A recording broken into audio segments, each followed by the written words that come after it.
Hello tout le monde, j'espère que vous allez bien et bienvenue dans cette nouvelle vidéo. J'ai reçu une commande que j'avais faite hier sur le site de Notino. En fait j'ai pris les nouveautés des marques à tout petit prix, deux marques que j'aime beaucoup, Essence et Catrice. C'est vraiment pour moi les marques plus petit budget qui valent le plus le coup. Alors il y a des produits qui sont bien, il y a des produits qui sont absolument nuls forcément, mais je veux dire quand on paye un produit 2 ou 3 euros, même parfois 1 euro, franchement d'une manière générale je trouve vraiment que ce sont des marques qui valent clairement le coup. J'ai pas acheté non plus énormément de choses parce que je trouve qu'ils par contre ils communiquent un peu mal sur leurs nouveautés. C'est compliqué de voir ce qui est vraiment nouveau. J'ai commandé sur le site de Notino, vous pouvez aussi retrouver les produits sur le site de Maki Beauty, mais en fait souvent c'est en rupture de pas mal de produits, donc je regarde en fait en fonction du jour où je commande s'il y a le plus de produits sur Notino ou sur Maki Beauty. Que ce soit l'un ou l'autre, ce sont des sites espagnols et Notino c'est quoi ? Italien je dirais, enfin en tout cas pas de frais de douane. Ça arrive à peu près une semaine et demie je dirais, j'ai pas trop fait attention mais c'est pas très long. Je suis en train de me dire que je crois même que ça arrivait plus rapidement là. Il y a juste un produit que je vais pas tester, c'est celui-ci. J'ai repris mon fond de teint préféré, le HD de Catrice. Je l'avais plus, j'en ai terminé 2 flacons. Je crois que j'ai jamais terminé autant de quantité d'un fond de teint sans m'en lasser ou sans changer d'avis. C'est le 3e que je rachète. Il a changé de formule, sauf que là c'est toujours l'ancienne formule, je n'arrive pas à trouver la nouvelle. Donc si un jour je trouve la nouvelle, je vous comparerai les deux. Là j'ai pris pas mal de choses, je vous montrerai au fur et à mesure, mais notamment un fond de teint que j'avais jamais vu. Alors je ne sais pas s'il est nouveau, pas nouveau, parce que sur le site Notino ou Maki Beauty, des fois ils mettent nouveau des produits que j'ai testés l'année dernière. Je ne sais pas quand est-ce qu'il est sorti, mais je l'avais jamais vu. Ils disent que c'est une très haute couvrance, qu'il est lumineux mat. Je vais me rapprocher de vous et on va tester les nouveautés tout petit prix de ces deux marques. Alors je vais commencer avec une base, cette fois-ci c'est une nouvelle, ça j'en suis sûre puisque je l'avais jamais vue. Attendez, je viens de voir que c'est marqué New Design Poreless Blur Primer. Attendez, ça se trouve je l'ai du coup. Je ne l'ai pas. Si mes cheveux sont un peu étranges, c'est que j'ai réessayé, vous savez, le boucleur que j'avais commandé sur Shein, un peu comme le Osé, vous savez, bah je suis pas hyper convaincue, mais bon, j'ai fait mes cheveux avec ça, donc on va faire avec. Je vous disais donc, nous allons tester cette base qui est la The Perfector Poreless Blur Primer avec du niacinamide, vegan, sans huile, sans alcool et sans parfum. On a 30 ml, une contenance classique, hein, donc c'est pas parce que on est sur un produit petit prix qu'il y en a moins. Il y a une petite opercule et ensuite je vais mettre le produit ici. C'est assez épais. Je pense que je vais bien aimer pour flouter les pores. Ça me fait penser à la base de ouf, ça me fait penser à la base NYX. Du coup je l'applique sur toute ma zone T, sur les joues aussi, le haut des joues, enfin partout où j'ai les pores très apparents. J'ai les pores très apparents et perso j'ai les pores tellement apparents que j'arrive pas à voir si une base est efficace sans mettre de fond de teint parce que ça va pas flouter particulièrement mes pores. Franchement au toucher ça rend tout doux. Mais d'ailleurs je suis en train de me dire ah oui non, parce que pour moi c'est une base siliconée, il me semblait avoir lu sans silicone, mais non il y a sans plein de trucs, mais il y a forcément du silicone. Il y avait pas de boîte, hein, on reçoit les produits comme ça, il y a pas de packaging superflu, je trouve ça hyper bien moi perso. Déjà ça coûte plus cher de faire des packaging en plus. En plus nous on les jette, franchement moi recevoir juste les produits comme ça me va très bien. Tant qu'il y a la petite opercule du coup on sait que ça n'a pas été utilisé. Par contre on n'a pas la... Ah elle est là je pense, sous le code barre, la liste d'ingrédients. Oui c'est ça, elle est sous le code barre. Silicone... C'est une base siliconée, mais après c'est normal, enfin normal. La plupart des bases floutantes sont siliconées. Et bah écoutez, ça m'a l'air pas mal du tout. C'est pas une base très fluide, il faut un petit peu appuyer pour bien lisser les pores. Et franchement, je crois que ça va être ma remplaçante de la NYX que j'ai presque terminée. À voir ce que ça va donner avec le fond de teint et tout. En parlant de fond de teint justement, nous allons donc essayer ce fond de teint. Vous savez à quel point j'aime tester les fonds de teint, donc là je suis surexcitée. Donc c'est la gamme Clean ID. C'est le Eye Cover Luminous Matte Foundation. Le fond de teint est vegan, sans silicone, sans microparticules de plastique, sans huile minérale, non comédogène, voilà. Il y a 30 ml et alors au niveau packaging, ce que j'aime c'est que c'est tout en plastique, donc c'est très léger et surtout ça va pas casser. Ce fond de teint, je fais attention, je peux pas l'emmener partout parce que justement il est en verre, c'est lourd, il peut casser. Ça c'est vraiment le type de packaging pas lourd, qui craint rien, et je pense qu'on a ce genre de truc. Ça je suis pas très fan, je préfère les pompes perso, mais bon, on peut pas tout avoir. Alors là je l'ai pris dans la teinte 10, mais il y avait presque pas de choix. Pour les teintes par contre ça c'est un gros problème, c'est que beaucoup de teintes sont en rupture, vous les trouvez pas partout. Je pense que si vous avez une peau foncée ça peut être difficile à trouver, de trouver un site qui revend les bonnes teintes. Pour appliquer le fond de teint j'ai pris une éponge, je crois que c'est une nouveauté, c'est l'éponge de chez Catrice toujours. Elle se présente comme ça, elle est rose, une forme classique, par contre elle me paraît extrêmement ferme. Donc je vais aller l'humidifier, on va voir ce qu'elle donne. J'ai jugé l'éponge mais vraiment beaucoup trop vite. Elle est extrêmement souple. Je pensais qu'elle allait être tellement dure que j'ai été mouiller mon autre tellement je pensais, enfin vous savez c'est l'éponge, je vous en parle tout le temps là, l'éponge à 1 € qui est extrêmement souple, mais par contre il faut commander sur un site où il y a des taxes, des frais de douane et tout, c'est pénible. Franchement j'arrive même pas à déterminer laquelle est la plus souple, elle est vraiment extrêmement souple. Alors après perso c'est pas ma forme préférée, c'est vraiment ça parce que je trouve que pour l'anti-cerne c'est parfait et pour le fond de teint aussi. Là pour le fond de teint ça l'est, pour l'anti-cerne c'est un peu moins précis, un peu moins pratique, mais c'est quand même très très bien. Si vous cherchez une bonne éponge, que vous avez pas un gros budget et que vous aimez les éponges souples, hein, parce que si vous aimez les éponges fermes elle va pas vous plaire. Ah bah enfin une éponge à petit prix qui trouve grâce à mes yeux, parce que franchement j'y croyais plus. Et qu'on peut commander depuis la France sans avoir trop de soucis. Bon allez j'arrête de faire ça et je vais tester le fond de teint. C'est marqué de bien le secouer mais j'entends rien, j'ai pas l'impression qu'il soit liquide. Maintenant il est épais hein. Ça me dérange absolument pas que ce soit épais, mais par contre je comprends pas comment on peut remuer une texture comme ça. Oh, il sent la peinture, pas très fan de l'odeur. C'est pas grave, moi je veux voir ce qu'il donne vraiment niveau couvrance. J'aurais pu faire que la moitié, mais en fait je pense que j'en avais pris trop, et du coup j'ai réparti. Niveau couvrance, c'est vraiment pas mal. Alors je dirais pas que c'est une couvrance totale par contre. Hein. Je me dépêche parce que je sais pas s'il va sécher. Et s'il sèche, j'ai pas envie qu'il sèche pas estompé. L'éponge est vraiment très bien. Finalement je vais reprendre du fond de teint parce qu'il est couvrant, couvrance moyenne, pas couvrance très forte. Je rajoute un petit peu sur la zone T, sur le front. J'ai appliqué le fond de teint, on va voir s'il sèche. Parce que la couvrance est très bien. Franchement on est sur une couvrance moyenne plus je dirais. À forte si on en rajoute, pas totale mais moyenne à forte. Il s'est très bien appliqué, par contre je le trouve vraiment pas mat. Ils disent luminous mat, moi je le vois luminous là pour le moment. En attendant voir ce qu'il va donner quand il sèche, je vais appliquer mon anti-cerne. Je n'en ai pas commandé puisque j'en ai pas trouvé de nouveau, par contre je vais réessayer un anti-cerne. Je me souviens plus si je l'aime parce que je crois qu'une fois j'avais adoré et une fois j'avais détesté. C'est de la gamme True Skin de chez Catrice, c'est le Eye Cover Concealer à l'acide hyaluronique, il est waterproof, je l'ai dans la teinte 10 Cool Cashmere. Et ça fait longtemps que je l'ai pas utilisé donc en fait c'est limite comme une première impression. Je sais qu'il était quand même assez couvrant, je l'avais bien aimé au niveau de l'application, mais c'était plutôt au niveau de la tenue que je me souviens plus, évidemment que ce soit pour le fond de teint, pour l'anti-cerne, enfin je reviens vous voir ce soir. Je vous dirai l'heure une fois que j'ai terminé mon teint. Ça se fond hyper bien déjà avec le fond de teint. L'éponge elle est vraiment bien. Elle est hyper souple, elle estompe trop bien. Vraiment gros coup de cœur et je m'y attendais pas. Hein. Au niveau de l'anti-cerne à l'application j'aime beaucoup le rendu mais je l'ai pas encore poudré. Par contre au niveau du fond de teint il a légèrement séché, il est légèrement plus mat. C'est vrai qu'au niveau de l'aspect ça peut correspondre à un lumineux mat. En revanche moi ce qui me dérange c'est que ce côté lumineux c'est une très légère couche d'huile. En fait ça fait du gras. Si je teste une nouvelle poudre je saurais pas vous dire si c'est le fond de teint qui a mal tourné ou si c'est la poudre. Donc là je vais m'autoriser de mettre ma poudre préférée, la Huda, comme ça je pourrais bien évaluer le fond de teint. J'ai poudré la moitié du visage, je pense que vous verrez bien. Franchement ça a bien flouté les pores, que ce soit le fond de teint ou la base, je trouve qu'ils ont bien marché. Vous voyez que moi si je poudre pas, franchement on voit pas que mes pores sont floutés. Bah là c'est pas des pores, hein, c'est des... Enfin il y a des pores évidemment mais c'est des trous dans ma peau. Dû à un long passif avec l'acné. Du coup une fois qu'on a plus cet effet brillant une fois poudré en fait, je trouve le fond de teint assez joli sur le teint, il a bien camouflé tout ce que je voulais camoufler, la couvrance est suffisante. Franchement il est très peu visible sur ma peau, sauf sur le contour de la bouche. Alors c'est pas une catastrophe hein, parce que j'ai des fonds de teint qui sont bien plus visibles, mais c'est vrai qu'il est pas imperceptible sur le contour de la bouche. Alors je me dis que si vous avez une peau avec des petites sécheresses, je pense que ça peut les marquer, notamment sur le nez.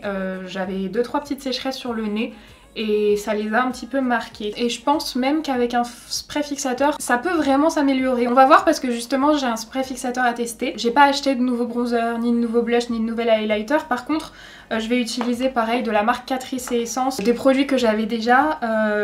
Notamment en bronzer, je vais prendre celui de chez Catrice, c'est le Sun Glow Matte Bronzer que j'ai dans la teinte 35 Universal Bronze. Je vais pas en prendre trop parce qu'il me semble... Oui, il a été pas mal pigmenté, il faut vraiment pas en prendre beaucoup. Et c'est un bronzer, hein, donc c'est quand même assez chaud au niveau de la teinte. Mais après je trouve qu'il s'estompe bien. Je prends pas un pinceau dense du tout, hein. Là je prends un pinceau... D'ailleurs c'est un pinceau Corazona, c'est le 122, vous pouvez le trouver sur le site de Maki Beauty. En parlant de fond de teint, il y a un fond de teint qui vient de sortir chez Makeup Revolution. J'ai reçu énormément de messages sur Instagram qui me demandaient si j'allais le tester. Parce que sur le papier c'est un truc qui peut me correspondre à 100%. Il me semble que c'est un sans transfert, bonne couvrance, parfait pour les peaux grasses. Il est dans ma boîte aux lettres actuellement, faut que j'aille le chercher, je vous en ferai une vidéo. Mais ce sera pas forcément une première impression comme d'habitude. J'ai envie de tester un nouveau format pour les fonds de teint. J'aime tellement tester les fonds de teint que j'ai envie de tester un nouveau format. Ça va arriver sur la chaîne, je sais pas quand. Donc voilà pour le bronzer, je vois que c'est marqué Medium to Darker Skin. S'il y a une teinte plus claire et que vous avez la même carnation à peu près que moi, je vous conseille de prendre la teinte plus claire. Après on s'en sort, hein, vous voyez. Et je trouve qu'il s'estompe vraiment bien, du coup c'est un produit que j'aime beaucoup. De toute façon je vous l'ai dit, les produits pour le teint, Essence et Catrice plus pour le teint je trouve, ils sont vraiment bien. Là je vais prendre un blush de chez Essence. C'est la teinte 80 Breezy. Je sais pas ce que je vais faire en maquillage des yeux, je me souviens même plus des couleurs, mais bon tant pis. Lui il est pas extrêmement pigmenté, hein, donc il faut quand même plonger un petit peu pour avoir de la couleur. Disons qu'il n'y a pas besoin de faire attention, mais après vous voyez ça marque quand même. Hein. Et là en pinceau blush j'utilise le It Cosmetics numéro 4. Je l'aime beaucoup parce qu'il est pas trop dense ce pinceau. Et en highlighter, un highlighter que j'aime énormément aussi de la marque Catrice. Bientôt il n'y aura plus rien de marqué, il s'appelle Glow Mineral quelque chose. Peut-être qu'il va être un peu clair pour le make-up du jour, mais c'est un fini que j'aime beaucoup parce que c'est pas pailleté, c'est pas irisé, enfin c'est assez naturel. Il a un reflet un tout petit peu rosé, mais pas trop justement. Je suis désolée si vous entendez du bruit, il y a des travaux dehors et il y a ma machine qui tourne. Aujourd'hui c'est le jackpot. Hop, je l'estompe un petit peu parce que comme vous le savez, l'highlighter et moi c'est pas une grande histoire d'amour, mais par contre j'aime beaucoup ce genre de glow. Ok, ensuite un spray fixateur qui je crois est nouveau parce que vraiment je l'ai jamais vu. J'en ai testé des Catrice, j'ai jamais aimé je crois. J'ai jamais trouvé de spray fixateur à si petit prix qui me plaisait. Déjà je suis difficile en spray fixateur, j'aime les sprays qui fixent, mais surtout j'aime les effets vraiment mat. Là c'est le Ultra Last de Fixing Spray Transfer Proof, Waterproof, sans alcool et sans parfum. Alors ce que j'ai bien aimé là c'est le format. Il est vraiment petit donc pour voyager ça c'est pas mal parce qu'habituellement le format des sprays fixateurs c'est vachement gros. Du coup par contre ça va se finir beaucoup plus vite hein, forcément. Je le secoue, après il y a pas de, je vois qu'il n'y a pas de poudre au fond. Souvent dans les... Je sais pas si j'en ai un qui est transparent pour vous montrer. Vous voyez par exemple celui-ci le Colourpop, on voit qu'il y a une matière différente en dessous. Allez. Ouf. Alors ça c'est du spray. Oh purée mais... Et je suis loin, je suis vachement loin. Waouh. Si vous aimez les brumes, mais ne partez même pas là-dessus. Il a zéro odeur, c'est vrai. Il sent rien. Il sent même pas l'alcool du coup. Mais je voudrais bien en mettre un spray. En fait, le spray fait tellement pas brume que j'ai senti où les sprays ont atterri. J'aimerais bien qu'il atterrisse sur ma bouche pour fondre les matières. J'ai bien visé. Le spray est vraiment nul. Enfin, le système du spray, après avoir la matière si elle est bien ou pas, mais le spray, j'aime pas. J'ai fait mes sourcils et posé ma base à paupières en base. J'ai pris la Beauty Bay parce que je voulais vraiment une base qui accroche un petit peu le fard. J'ai peur de la pigmentation de la palette que j'ai prise, puisqu'en général, j'ai jamais été hyper satisfaite des palettes, que ce soit Catrice ou Essence. Alors cette fois-ci, j'ai pris une palette de chez Essence. Il y a un QR code. Attendez, je veux voir ce que c'est. Voilà sur quoi nous tombons. Nous tombons sur un filtre Instagram. C'est des couleurs un petit peu estivales justement. Attendez, je vais enlever le truc plastique. En enlevant le plastique, il y a un fard ici qui s'est fait la malle. Alors, il est pas cassé, il est tombé là. Ah non, c'est pas aimanté. Si je renverse la palette, il part. Bon, et ben très bien, nous n'allons pas renverser la palette du coup. Voilà les couleurs, franchement, elles sont très jolies. Je sais pas trop ce que je vais faire comme make-up. J'ai envie de reproduire le make-up du filtre, mais j'ai un peu peur que ça se mélange pas bien les fards qu'ils ont mis. Mais je me dis que s'ils l'ont mis sur un filtre, on est quand même censé pouvoir le reproduire. Et bien on va tenter, de toute façon je commence par le fard beige. J'espère qu'il va être assez clair pour poudrer, parce que là je vais avoir besoin de poudrer le dessous du sourcil. Pas mal. Comme la base est partie un petit peu dans le pli, je relisse. Il n'y a pas de nom pour les fards, mais je vais prendre le fard un petit peu mauve, qui est le fard où il y a le flamant rose dessus. Oh, il a l'air assez pigmenté. Je suis contente parce que comme je vous dis, habituellement je suis pas hyper fan des fards Essence et Catrice. Donc je l'applique sur ma paupière mobile. La pigmentation en aplat, vraiment c'est pas mal. C'est même très bien. Après j'ai quand même mis une base qui accroche bien en dessous. Hein. Je vous ai pas dit l'heure, il est 12h26 et je ne vous ai pas dit, mais je trouve que le spray fixateur, c'est pas une catastrophe. Franchement, il y a des sprays qui m'ont rendu le teint bien plus glowy. Mais il a quand même pas ce fini complètement mat poudré que j'aime. En fait, ce que je comprends pas, c'est que eux, ils ont mis du orange en transition. Mais là, si je mets du orange à côté d'un fard comme ça, j'ai peur que ça va pas se mélanger. Bah non, mais je vais pas partir sur le maquillage du filtre. Hein. Je vais faire mon truc. Je vais prendre le fard où il y a la glace, le fard rose. Ils sont quand même assez poudreux. Par contre, si, j'ai quand même 2-3 chutes. Mais c'est normal. Hein. Et le fard rose, je l'applique dans le creux de paupière, pour estomper le fard violet justement. Alors, ça s'estompe très bien. Est-ce que ça s'estomperait pas un peu trop bien? Les chutes restent accrochées sur mon teint. Le spray fixateur est pas mat. Je prends le fard violet prune le plus foncé. Je tapote et je vais l'appliquer au niveau du ras de cils ici.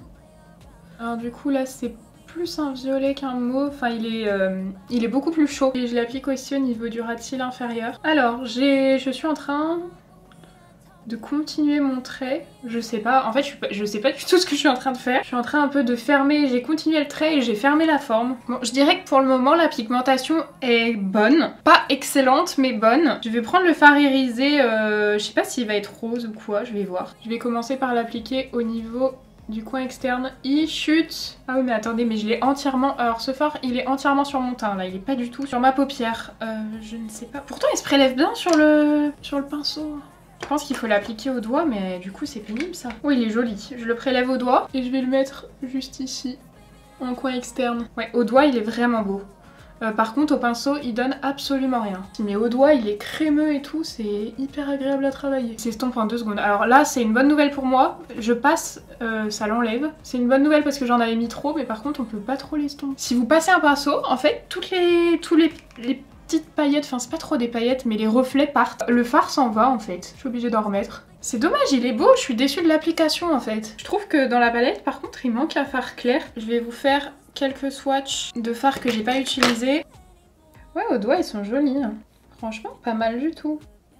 Celui-ci, s'il a pas l'air très homogène, c'est parce que c'est le fard... Bon, j'avais oublié, du coup le fard est tombé, mais c'est ce fard-là, vous voyez, celui qui a les petits points. Ouais, bah encore une fois, je suis déçue de la palette. Pas de la pigmentation, parce que la pigmentation est très bonne, mais de comment les fards se travaillent. J'ai des taches si je frotte, le fard rose part. Si vous voulez faire que des maquillages, genre en aplat de couleurs, pourquoi pas, mais si vous voulez les travailler, je trouve pas que ce soit une bonne texture de fard. Franchement, je suis pas du tout fan du maquillage que j'ai fait.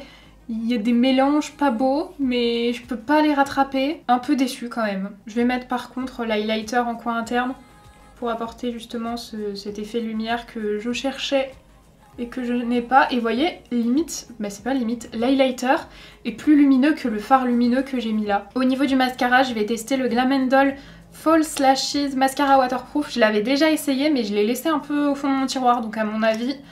ça veut tout dire. Par contre le classique, enfin le waterproof, mais le Glam & Doll classique, pas la version incurvée, c'est un de mes mascaras préférés pour la longueur et qui tient la courbure. Vraiment c'est un mascara que je vous conseille à 100%. Je préfère le classique. Disons que c'est pas mauvais. De toute façon en recourbant mes cils et en mettant un mascara waterproof, ça peut rarement être mauvais parce que ça fait quand même mes cils beaucoup plus apparents que sur l'autre côté, c'est sûr. Mais à choisir, je reste largement sur le classique. Je préfère l'effet. Par contre il s'appelle Volume Glam & Doll, le classique, mais c'est longueur hein, qui donne, c'est pas volume. Voilà, j'ai mis un crayon beige en muqueuse et le mascara. C'est pas l'effet le plus waouh que j'ai jamais vu. Ensuite pour les lèvres, j'ai pris 3 rouges à lèvres. Il y avait d'autres nouveautés mais tout en rupture. À l'occasion je repasserai commande. J'ai pris les Hydra Matte. Alors ceux-ci je sais plus, je sais pas, je saurais pas vous dire quand ils sont sortis. J'ai pris la teinte 404. Je vais swatcher quand même pour voir. Oh, c'est pas mal la couleur. C'est pas mal du tout, très joli. Et la teinte 402 qui est plus un marron. Oula, il est bien crémeux celui-là, vraiment. Du coup c'est un marronné celui-ci. Et sinon c'est un gloss que j'ai pris, c'est le gloss Better Than Fake Lips Volume Gloss. C'est un gloss dans la teinte 40 Volumizing Rose. Le swatch est juste ici, c'est très légèrement rose. Mais pas... enfin c'est pas hyper coloré. Je vais essayer le Hydra Matte en 404. La couleur est hyper jolie, il est bien opaque, confortable. C'est un mat un tout petit peu crémeux, il marque pas trop les plis des lèvres. Franchement il est très joli, j'aime beaucoup. Par contre j'avais pas envie d'une couleur comme ça. Je vais essayer le lip gloss mais je pense qu'il y aura pas assez de couleurs. En fait si, j'aime bien. Du coup je vais faire un contour. Je fais un petit contour avec la teinte Au Snap de Colourpop mais je vais essayer de pas trop appuyer. Je dégrade juste un tout petit peu ici. Sur le reste des lèvres la couleur est assez proche et je mets le gloss. Voilà du coup ce que ça donne pour le make-up. Je suis vraiment pas fan du maquillage des yeux. Franchement il y a des petites taches un peu partout, c'est pas pareil mais impossible. Bah, le produit que j'ai le moins aimé du coup ça va être la palette. J'ai vraiment pas trop aimé la palette. Pour tout le reste il faut voir comment ça va évoluer, donc on se retrouve dans quelques heures pour voir tout ça. J'ai vraiment pas l'habitude de faire les updates avec cet appareil photo, enfin avec ma caméra habituelle. j'ai oublié de rebrancher le micro. Et je vous disais du coup je suis désolée pour la lumière mais j'ai mes 3 éclairages comme d'habitude sauf que j'ai eu la flemme de tout fermer les éclairages naturels dans le soleil et tout. Donc nous avons le soleil dans le cadre, cette caméra n'est pas réglée du tout pour. Voilà pourquoi je suis un peu orange. Du coup j'ai déjà absorbé l'excès de sébum mais je vous mets un petit plan de ce que ça donnait avant, j'avais beaucoup de brillance. Par contre, sur tout le teint, ça n'a pas bougé, sauf ici, autour de la bouche, j'ai vraiment l'effet matière qui est hyper présent. Il l'était beaucoup moins à l'application du fond de teint, mais là, en évoluant, c'est encore pire. Vraiment, là, j'ai vraiment l'effet matière.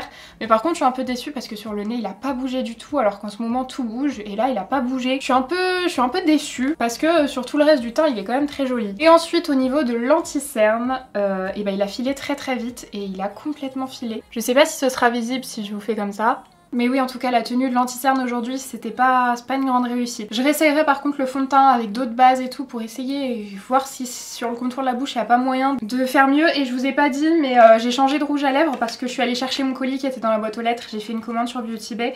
J'ai commandé genre 5 ou 6 rouges à lèvres pour trouver mon nude. Encore, je suis des fixes, tant que je l'aurais pas trouvé de toute façon, je vais commander. J'ai commandé celui-là, franchement, il est pas mal. Là, j'ai gardé le contour des lèvres que j'avais tout à l'heure.